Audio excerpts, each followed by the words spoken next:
lagi di channel YouTube PT Sterling Tulus Cemerlang. Saya Ricky, Project Manager di PT Sterling Tulus Cemerlang. Selamat datang. Hari ini kita akan membahas tentang 8 kunci sukses implementasi sistem ERP. Ya. Tapi sebelum kita mulai, buat teman-teman yang belum subscribe di channel YouTube kita, jangan lupa untuk subscribe dulu, ya kan? Subscribe dan like video ini supaya kalau misalkan kita punya video-video lainnya lagi yang informatif, teman-teman bisa langsung tahu, bisa langsung dapat informasinya. Ya, oke.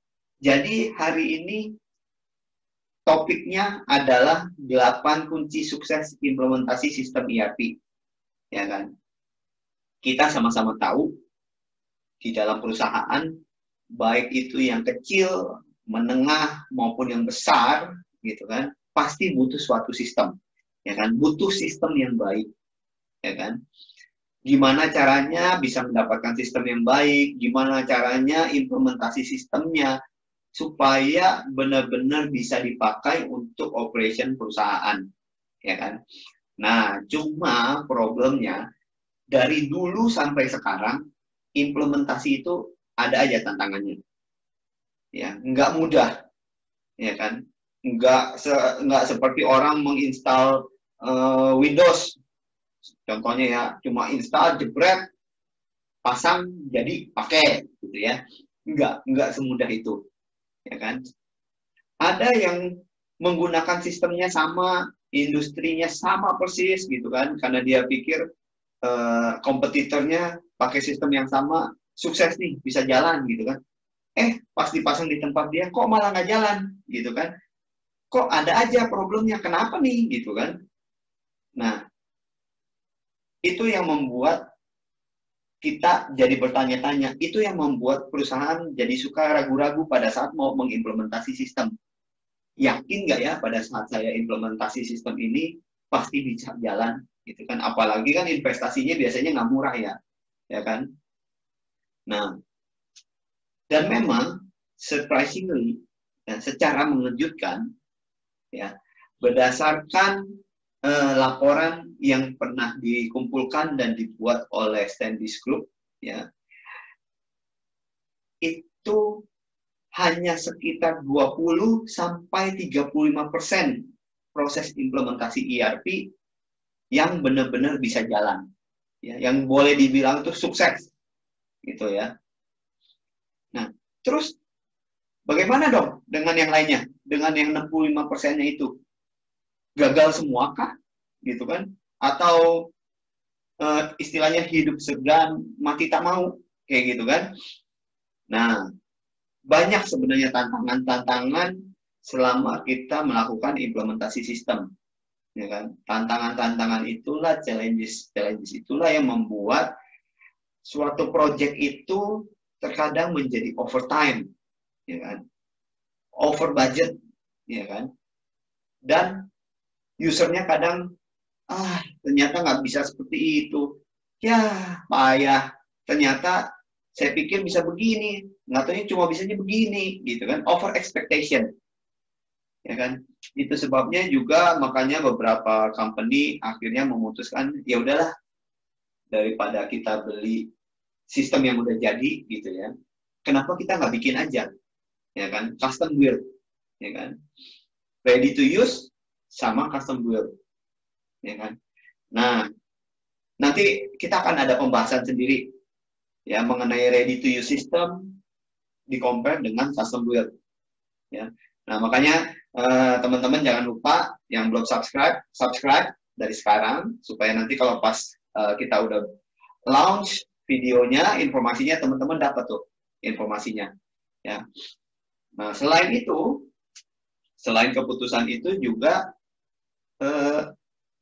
ada pengaruh dari konsultannya sendiri, baik yang di internal maupun yang eksternal. Ya, eksternal ini kalau misalkan menggunakan third party lah, menggunakan partner dari siapa, gitu kan, untuk membantu implementasi sistemnya, ya kan. Nah, selanjutnya, ya kan, tahapan implementasi juga berpengaruh. ya, metodologi yang dipergunakan pada saat implementasi itu juga berpengaruh. Ya. Nah, ini pun nanti akan kita bahas detail banget, ya, tahapan-tahapan dalam implementasi gitu ya, supaya nanti teman-teman bisa aware. Oh, sebaiknya begini toh. Oh, alasannya itu seperti ini toh. Kenapa ada tahapan ini? Ya, itu nanti pasti kita akan share. Ya. Nah, pada akhirnya sebenarnya ada 8 kunci yang memegang peranan penting dalam implementasi. Ya, kalau kita perhatikan ya, dari cerita teman-teman kami, ya kan, dari pengalaman kami, dari cerita-cerita customer kami yang mungkin dulu pernah implementasi atau bikin custom build system gitu kan. Ada 8 kunci yang kita lihat itu memegang peranan penting banget. Ya, pertama adalah dukungan dari top management. Ya, itu yang pertama. Ya, namanya sistem untuk perusahaan gitu kan, pasti kan diputuskan penggunaannya, pemilihannya itu oleh tim manajemen juga, ya kan? Untuk siapa? Untuk masing-masing departemennya dia juga, gitu kan? Jadi sangatlah penting dukungan dari top manajemen dari setiap masing-masing departemen bagian. Ya. Yang kedua itu adalah jebakan harapan atau ekspektasi. Ya.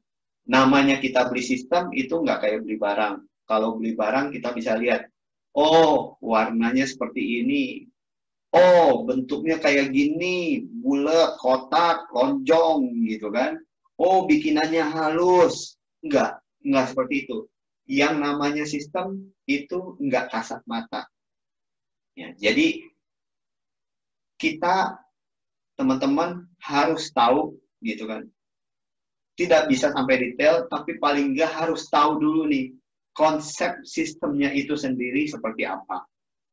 Ya, balik lagi karena sistem itu adalah tools. Ya, sistem itu adalah alat bantu. Selama teman-teman tahu konsepnya seperti apa, gitu kan, itu sudah bisa cukup mewakili, ya kan. Nah, yang ketiga itu adalah cetak biru bisnis proses atau istilah kerennya itu bisnis proses blueprint, ya kan. Blueprint ini penting kenapa? Kalau kita asumsikan bikin rumah gitu ya, blueprint ini adalah fondasinya. Tanpa blueprint yang bagus, tanpa perencanaan fondasi yang bagus, itu tidak akan jadi rumah yang bagus. Ya, kita tahu lah, apalagi kalau di film-film gitu ya, di mana nih blueprintnya gitu kan, langsung kelihatan gitu kan, denahnya semuanya detail gitu kan. Nah, itulah blueprint. Ya. Itulah yang menjadi dasar bagi kita, bagi konsultan atau bagi user untuk memahami bisnis prosesnya seperti apa sih, nanti diterjemahkan ke dalam sistemnya seperti apa sih, seperti itu. Ya. Nah, yang keempat adalah manajemen persiapan data. Ya.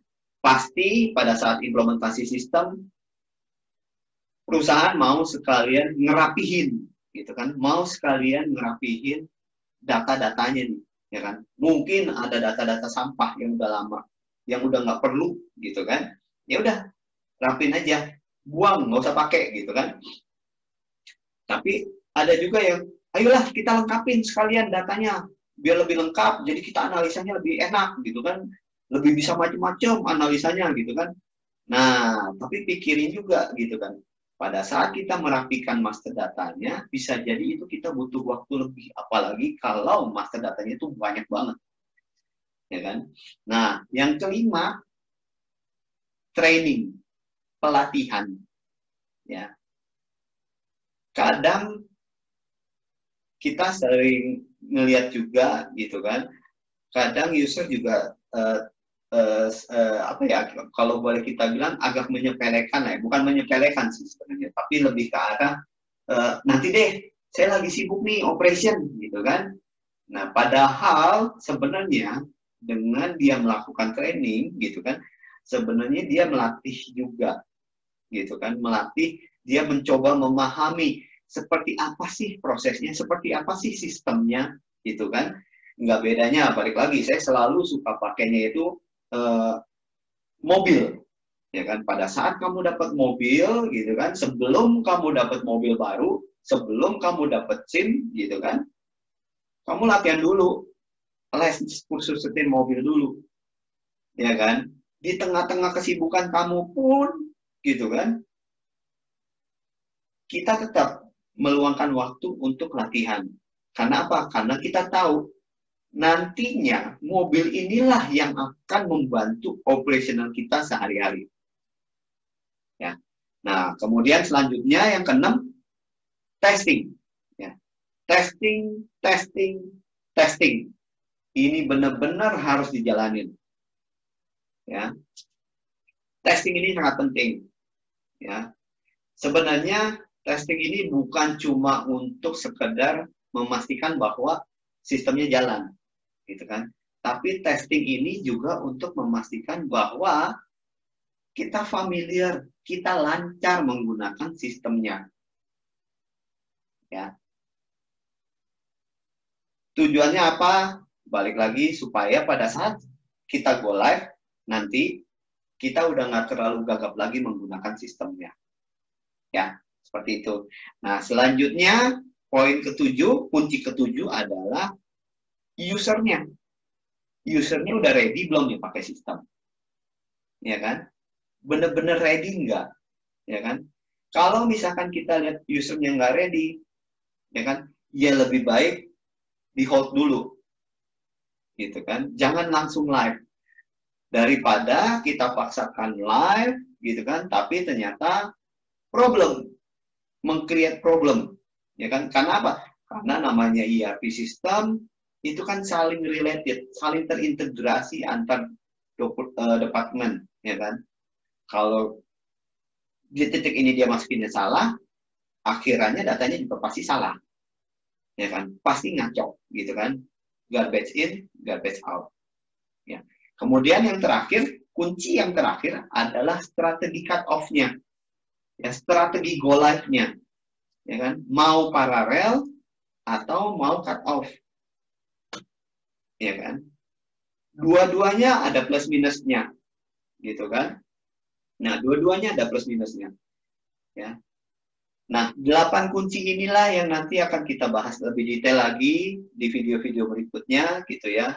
Kita akan bahas satu persatu masing-masing, gitu kan.